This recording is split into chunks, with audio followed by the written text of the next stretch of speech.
आणि palm oil अजिबात नाही.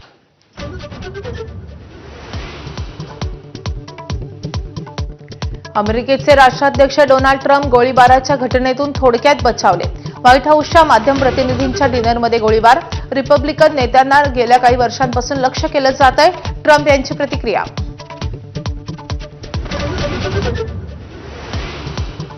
आजचा हल्ला अमेरिकेच्या संविधानावर. डोनाल्ड ट्रम्प यांची प्रतिक्रिया. कोणत्याही धोक्याची कल्पना नव्हती. ट्रम्प यांची माहिती. तर हल्लेखोर शिक्षक आणि व्हिडिओ डेव्हलपर असल्याचं समोर. इराणचे सर्वोच्च नेते मोजतबा खामेनेई सुद्धा ठार झाल्याची चर्चा. इराणनं प्रदर्शित केलेल्या शहीदांच्या पोस्टरमध्ये मोजतबा यांचाही फोटो, मात्र अजून अधिकृत घोषणा नाही. 35 लाखांहून अधिक शेतकऱ्यांना मिळू शकतो कर्जमाफीचा लाभ. 30 जून या मुदतीपूर्वीच शेतकऱ्यांना कर्जमाफी मिळण्याची शक्यता. 2 लाखांपर्यंतचं कर्ज होणार माफ.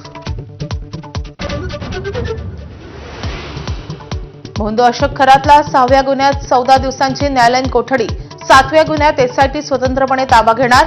उद्या पुन्हा खरातला कोर्टात हजर करणार.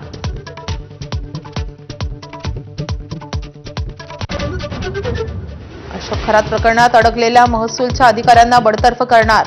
चंद्रशेखर बावनकुळे यांची कठोर भूमिका. एसआयटीच्या अंतिम अहवालाची प्रतीक्षा असल्याचं स्पष्टीकरण. सोलापुरात आढळल्या आणखी 4 अल्पवयीन गर्भवती मुली. महापालिकेच्या रुग्णालयातल्या डॉक्टरांनी पोलिसांना दिली माहिती. मनपाकडून 7 पथकं स्थापन करून वर्षभरातील बाळंतपणाची फेर तपासणी सुरू. विदर्भात आज तापमान 46 अंशांवर जाण्याची भीती. काल अकोला अमरावतीत 45.6 डिग्री सेल्सिअस तर वर्ध्यात 45.5 डिग्री सेल्सिअस तापमानाची नोंद. 3 दिवस उष्णतेच्या लाटेचा अंदाज.